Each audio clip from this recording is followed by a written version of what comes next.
beachfront catastrophe. Among them, the largest and most densely populated metropolis in the United States. Surrounded by water, New York will no longer seem like an invulnerable fortress if it's up against storm surges powered by global warming.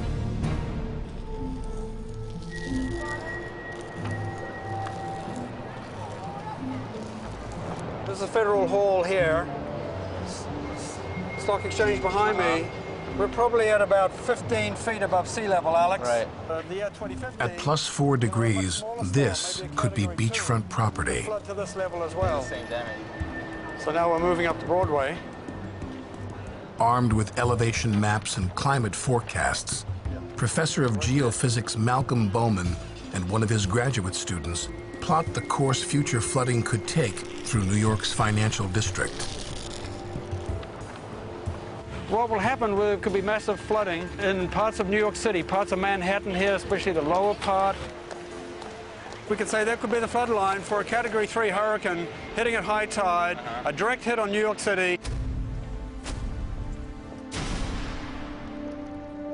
Even a Category 2 or 3 storm could submerge the financial capital of the world.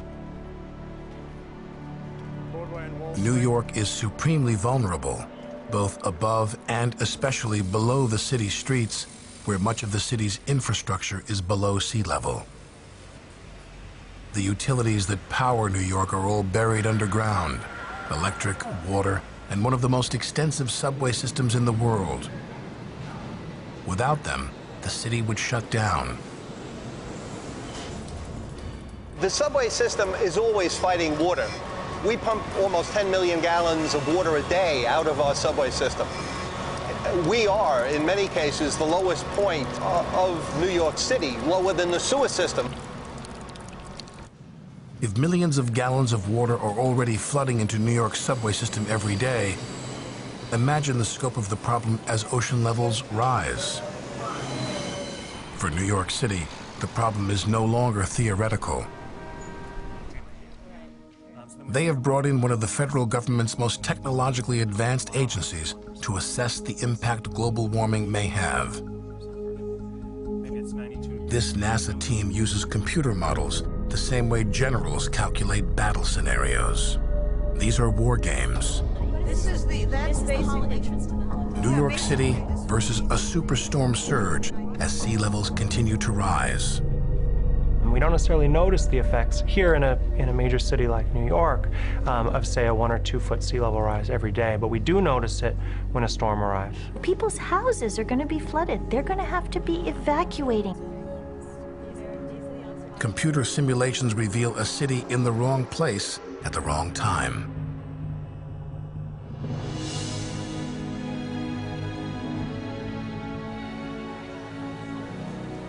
For a long time, disaster scenarios were based on the catastrophic 100-year event.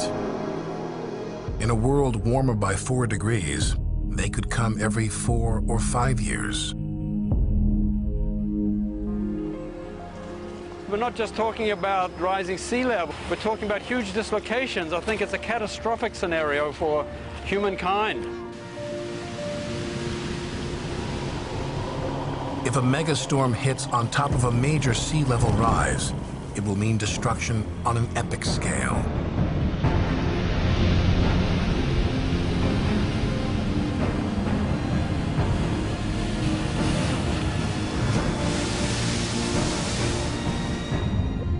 Parts of the city could be 25 feet underwater.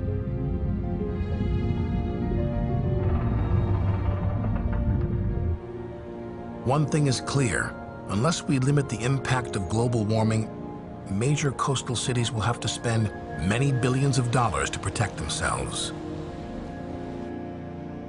Various kinds of flood barriers are already on the drawing board, including colossal sea gates that can be opened and closed when a storm surge hits. New York would have to build 3 massive sea gates. One around the Verrazano Narrows Bridge, blocking the entrance to the harbor, another behind Staten Island, and a third blocking the entrance to Long Island Sound. Anticipating a storm surge, Massively powerful hydraulic engines rotate gates weighing thousands of tons, 30 feet out of the water, into a vertical position. These sea barriers on the Thames cost Great Britain more than $1 billion. But they're protecting London from sea surges more and more frequently every year. At least major industrial nations have the option of mega engineering projects, with the technology to protect themselves and the resources to pay for it. It's likely to be a very different story in poorer countries that haven't contributed nearly as much of the greenhouse gases causing their disasters. Can you dike this entire planet? No, you can't. And I think that's what we really need to be worried about. Dr. Rajendra Pauchari chairs the Nobel Prize-winning panel on climate control. I'm worried all the time at the direction that the world has taken in this day and age, which is not sustainable. At the upper limits, +5 and 6 degrees, the effects of climate change are much more difficult to predict. Beyond that, genuine disaster scenarios could become a reality.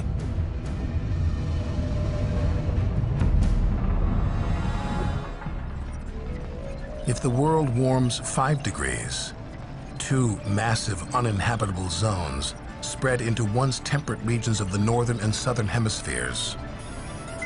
Snowpack and aquifers that feed the world's great cities, Los Angeles, Cairo, Lima, Bombay, are drying out. Climate refugees number in the hundreds of millions. This could be our world +5 degrees. I think in a world which is much warmer than now, 5 degrees, it's going to be inconceivable that human civilization can withstand that kind of a climatic shock.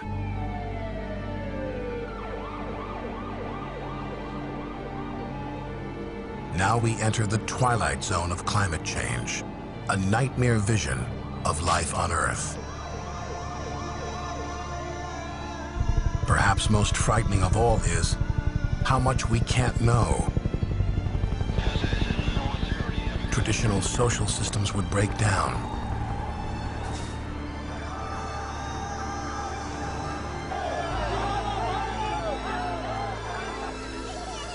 I think it's the poor everywhere that are going to suffer, because if you take the example of, say, Hurricane Katrina, which I'm not saying was necessarily caused by human-induced climate change, who were the worst sufferers in the city of New Orleans? The poorest of the poor. They were just left behind. The best way to survive the catastrophe of a hotter planet is to prevent it from happening in the first place. Failing that, we may be confronting far more difficult choices. The survivor of the future is mobile. Mobility is the key. You've got to be able to get from place to place. If you think that you can hunker down in one area, you're wrong. Eitan Edwards travels around the country offering personal preparedness training designed to survive disasters like the chaos of a climate meltdown. Katrina was our lesson, but Katrina was a lesson that's going to be repeated again. Edwards is convinced survival is just a matter of planning ahead and a little ingenuity. His gadgets are low-tech but effective.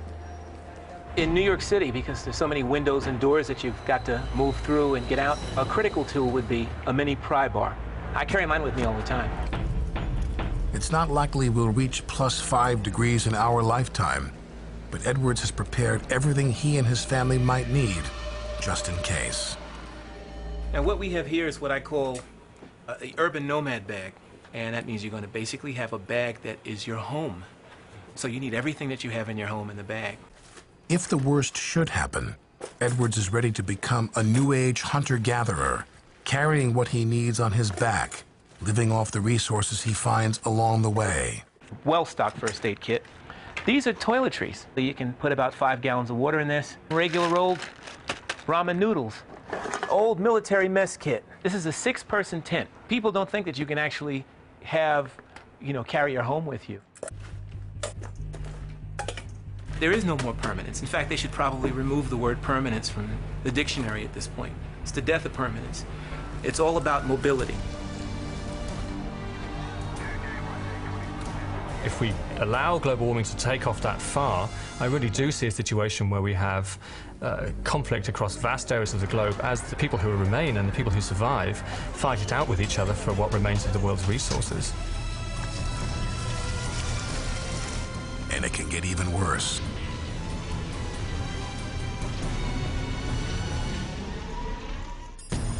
If the world warms by 6 degrees, from a distance, the oceans may appear bright blue, but they are marine wastelands.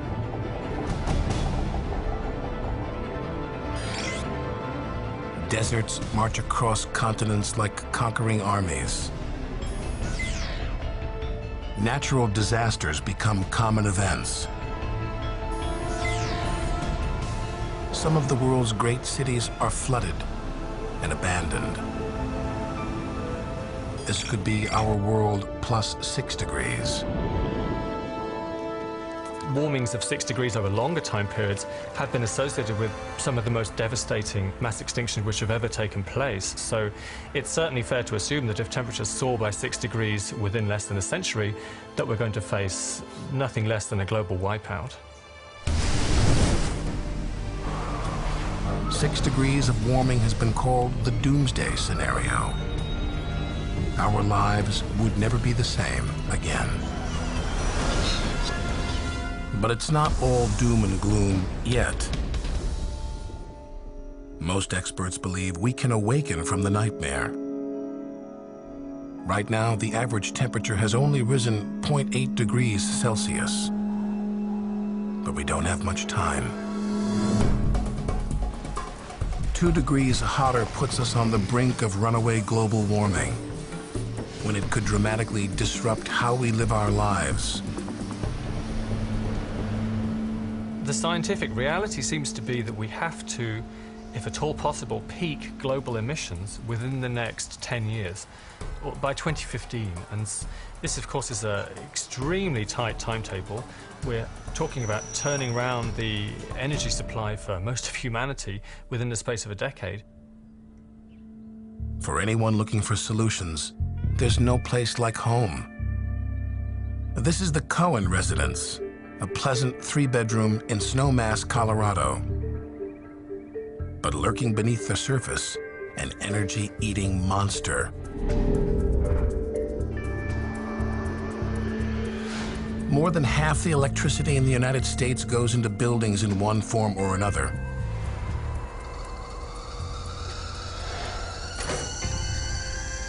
Many homes waste more energy than they use.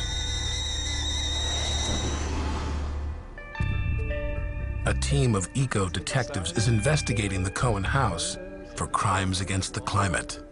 This innocent-looking thing here, when it is on, eats a whole lot of money. When I feel this much cold on the outside of the freezer, I know that the insulation is really not as thick as we would like. Oh, what have we here?